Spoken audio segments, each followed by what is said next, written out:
মেয়েদের সবচেয়ে বড় শত্রুকে বললেই হট করে মুখ দিয়ে বেরিয়ে আসবে একটি ছেলে। না, একটি ছেলের থেকেও একটি নারী মেয়েদের সবচেয়ে বড় শত্রু হয়। কেন এ কথা বলছি? বিস্তারিত আমার ভিডিও সম্পূর্ণ শুনবে তাহলে বুঝতে পারবে।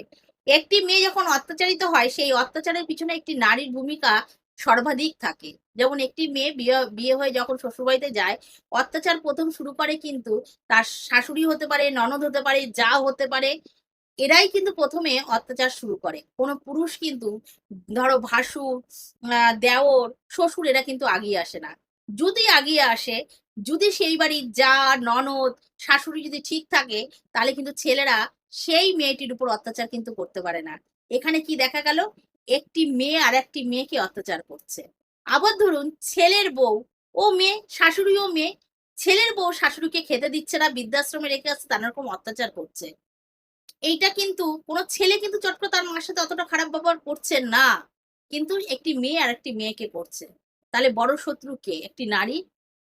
নারীর শত্রু হলো নারী। তারপরে দেখুন জেনে শুনে আমি জানি তার ঘর সংসার সবকিছু আছে।